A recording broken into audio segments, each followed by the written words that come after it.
আরেকটা বলো, খুব পড়েছো মনে হচ্ছে তুমি। মানবদের একমাত্র অঙ্গ যা পুনর্গঠিত হতে পারে। বেশ, দেবাশিস বলো। ওর জন্য হাতটা দিন, রাগ করবে।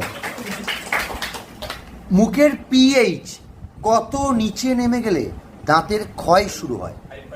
আরেকটা বলো। পিত্তরস, এটা খুবই ইম্পর্টেন্ট প্রশ্ন। পিত্তরস কোন অঙ্গ থেকে নিঃসৃত হয়? এটা কিন্তু খুব ভাইটাল প্রশ্ন। নীলাব্র বলো। কোন প্রাণীর তুলনামূলকভাবে দীর্ঘ অন্ত্র থাকে? শিয়াল, মানুষ, খরগোশ, কুকুর।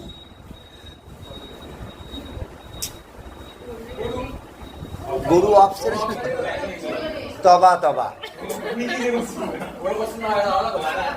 খরগোশ, তুমি মুখস্থরা অন্য জায়গায় পড়ে গেছে। গরু কি ছিল কোন উত্তর? ওই জন্যই ওর ভুল জায়গায় কালি পড়ে গেছে। বেশ, আর একটা জিজ্ঞেস করছি। ছেলেদের কণ্ঠস্বর পরিবর্তনের জন্য দায়ী গলার যে অংশটি, তাকে কি বলা হয়?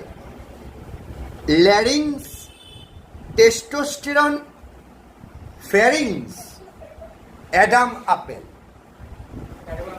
ভেরি গুড, হাততালি দিয়েছে। তুই অ্যান্সার দিয়েছিস? এই আত্রেই বলো। আচ্ছা আত্রেই,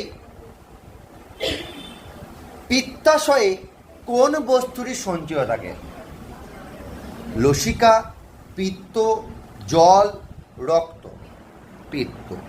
বেশ, আর একটা প্রশ্ন দাদা। কোন প্রাণীর অন্ত্র সবচেয়ে ছোট? গরু। সিংহ। Correct, very good. সুপ্রীতি বলো। বিশ্বের দ্রুততম স্থল প্রাণী কোনটি? চিতা। আর একটা চেষ্টা করো। বলো দেখি, কোনটি মানুষের রেচনাঙ্গ নয়? ফুসফুস, ত্বক, ক্ষুদ্রান্ত, বৃহদন্ত। ভেবে বল। ক্ষুদ্রান্ত। বেশ। দোলন বলো। একদম বেসিক প্রশ্ন। পরিপাক তন্ত্রে গ্যাস্ট্রিক জুসে যে অ্যাসিডটি থাকে তার নাম কি? অপশন চাইলে দেবো। HCl, NaCl, NO3, KCl। বলো। HCl, correct.